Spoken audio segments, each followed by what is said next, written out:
How's it going, everybody? Today we're out camping at this beautiful lake. It is quite windy today, so I apologize for the wind noise. Hopefully you can hear me throughout the video.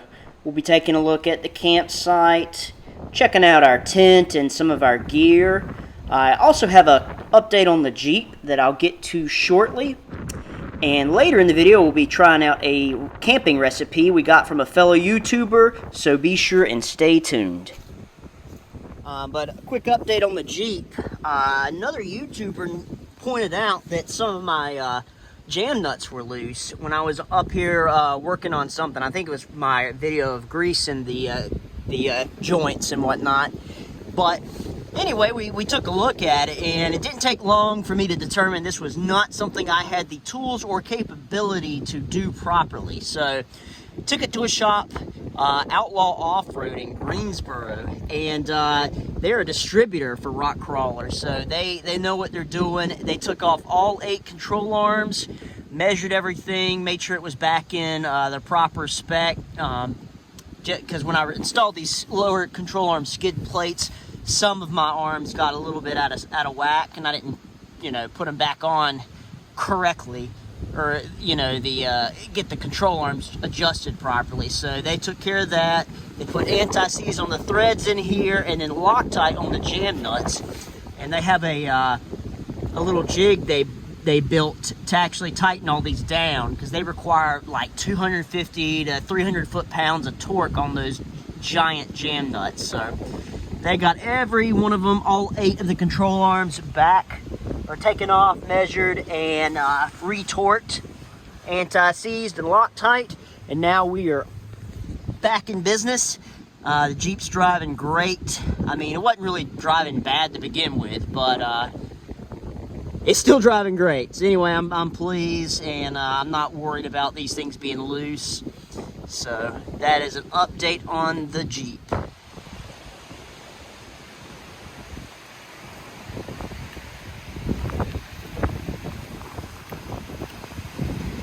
Well, we got camp set up. We got a little fire going. Built that up a little bigger and hotter tonight once it's cooler. For now, there's nothing else to do past step 2. So cheers to Camping Steve. Check out his channel, Steve Wallace. Definitely reignite your enthusiasm for camping, as mine. So this one's for Steve. Appreciate it. Love the channel.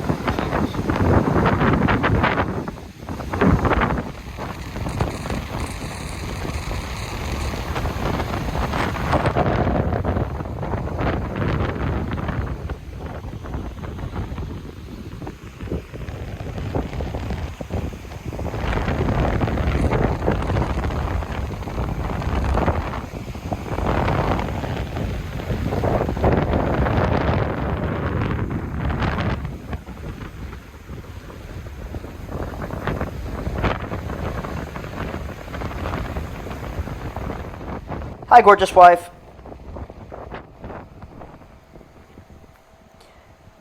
Let's take a walk over to our kitchen. We have this GCI folding table, which works nicely. You can find it at Dick's Sporting Good or on Amazon. For cooking, we have the Coleman Classic 2-burner propane stove. Folds up nice and flat, so it's easy to fit in the Jeep, and works great for cooking.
little step 2 action here.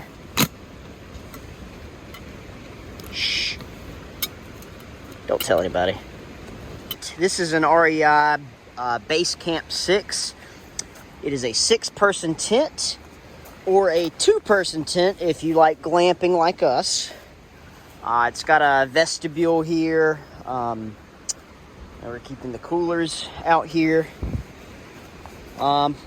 Really like this tent. We started out with the Base Camp 4 and we quickly realized that it was not big enough. So went with the 6. And okay, now that we're in the tent, I'll show you what it looks like. The tent's pretty cool. So you have these vents up top here, so we can unzip these.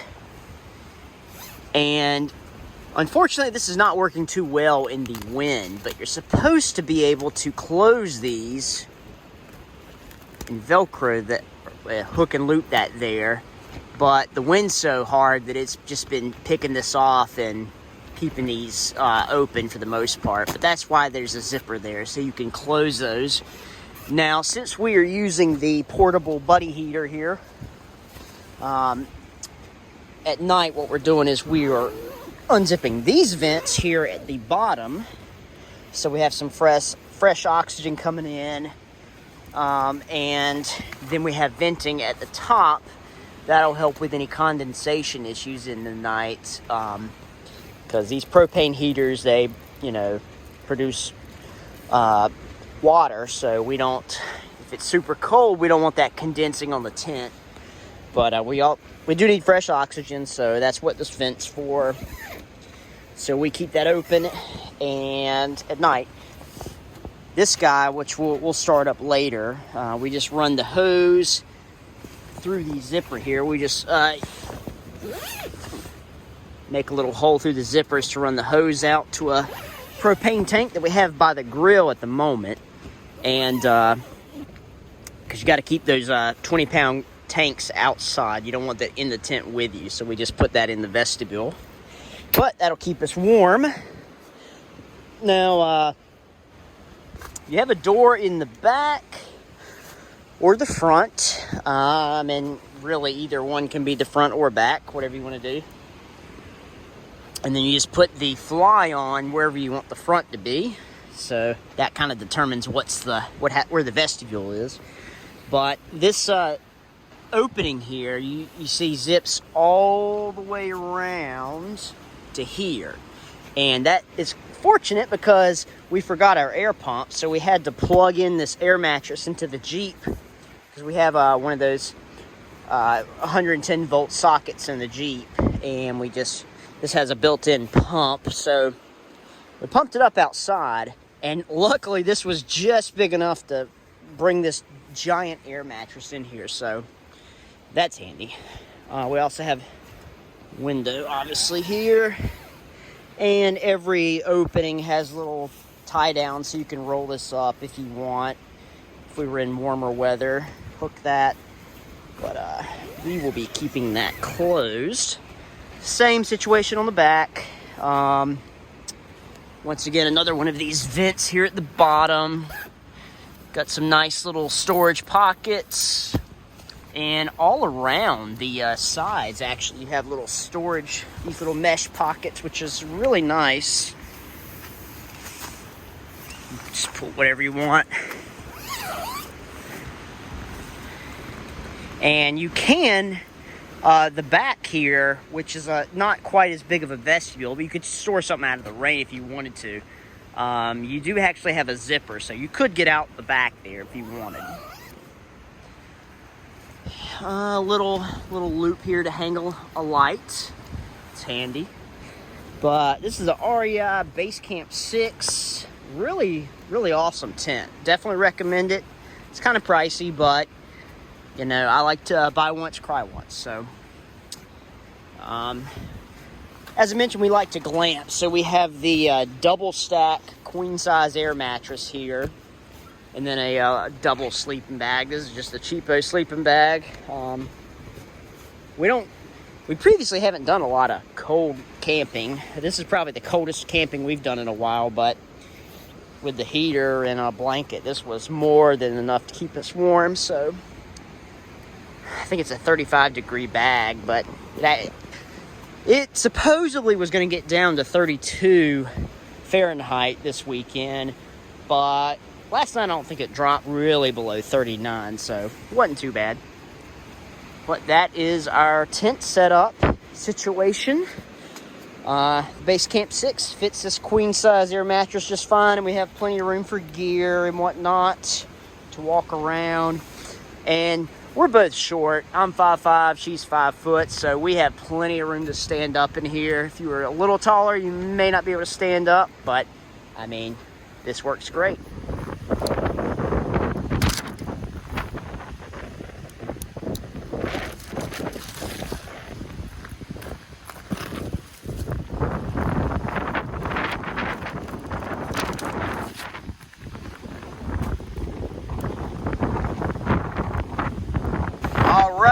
Sorry it's so windy, you probably can't hear it, but we're doing this recipe I found around the channel, Dickin' Around Outdoors. Big shout out for this recipe. We're making Salisbury steak and mashed potatoes. So I've got my hamburger meat and breadcrumbs and sauce mixture here. Now we're about to put on the mushroom gravy sauce, or the what we blended together in our mushrooms, and then we're gonna get this skillet nice and hot and start cooking it. They use the Dutch oven on charcoals, but we're just gonna be cooking on this propane stove, so a little bit different, but same recipe, should be pretty good. I'm excited for it. So let's get cooking. All right, so we're cooking twice the amount in the recipe Dickin' Around Outdoors posts. We're using 2 cans of gravy, a big can of mushrooms, and twice the amount of the Worcestershire and ketchup mix. So let's go ahead and put that in here. Do that gravy first.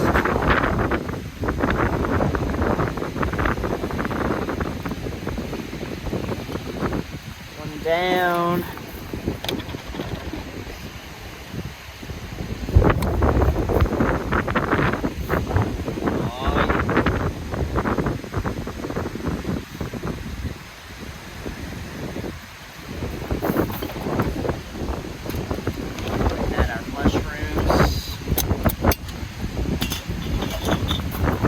I don't even like mushrooms.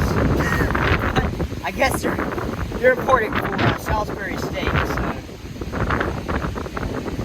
Alright, and now our Worcestershire and ketchup mix. Well, probably shouldn't do that. The wind is incredible. It's blowing everything. One way we're going to pick it up. Let me go ahead and get this added in and mixed.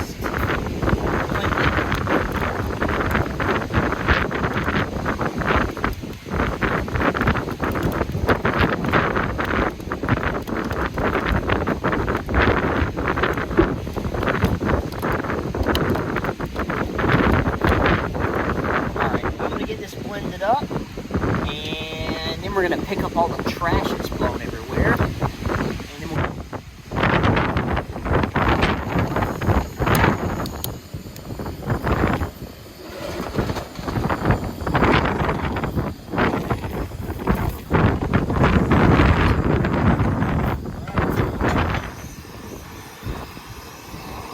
oh man.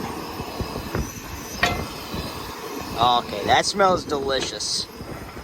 Alright, so our hamburger is pretty much done. And here, it smells so good, and it looks so good. Oh my god, look at that.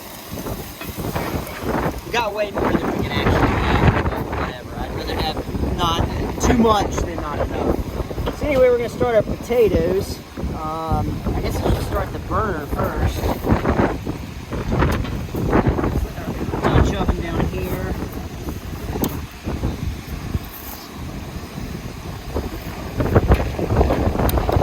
Alright, we got that lit.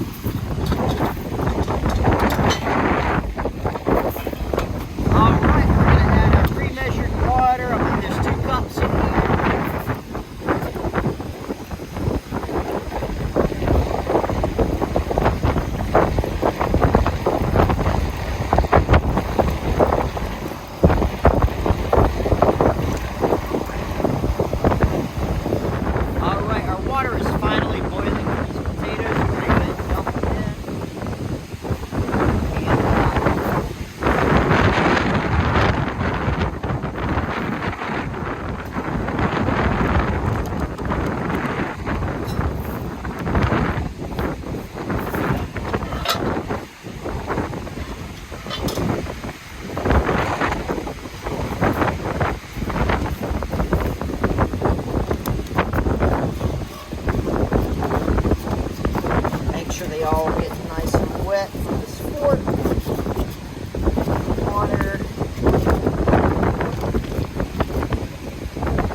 This pan's probably a little too bit big for these, but it's what we have, so alright, we're gonna let these sit. Alright, it's 20 minutes. Our potatoes should be done. Have a look at those. Yep, look like potatoes. Alright.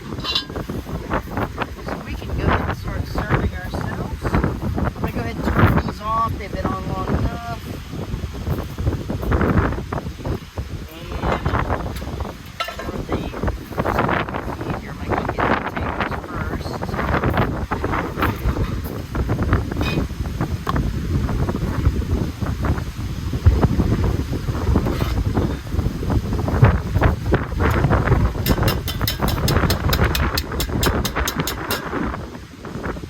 Cross-contamination, no big deal.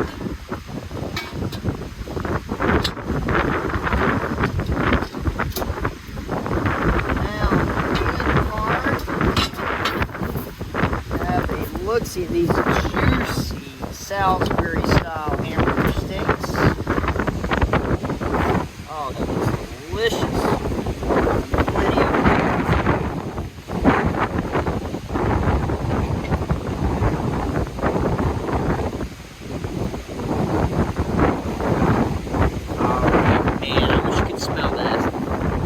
Plenty of windy out here, but this looks delicious.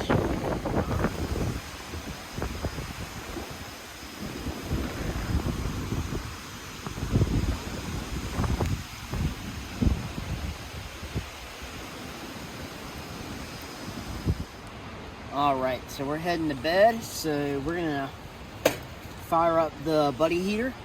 So what we're gonna do, well, first of all, I have it hooked up to the gas. Gas is on outside the tent. We have the cord running through the door here, zipped up tight. And I have some fresh oxygen coming in here, and we have our CO monitor right there. So we're gonna go ahead and push this in, turn it to pilot. Gonna push in on pilot and let that gas flow for about 30 seconds. We're gonna do it again. And now the pilot light is lit. We're gonna hold that for 30 seconds to 60 seconds. And through the magic of YouTube and editing, you don't have to watch for the whole 60 seconds.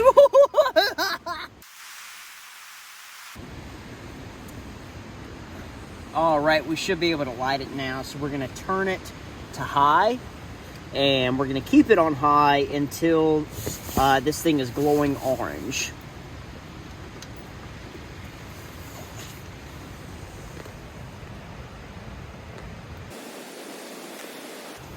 And once we're glowing orange, we can either keep it on high or turn it down to low, whatever's comfortable. It's really not that cold tonight, so we may just turn it on low. Well, if you've made it this far, thanks so much for watching. Hope you've enjoyed the video. If you have any questions about the gear or anything, leave a comment. If you have any recommendations on gear you use, leave a comment. I'm always checking those and replying as soon as I can. Thanks for watching. Everybody have a great day and happy camping.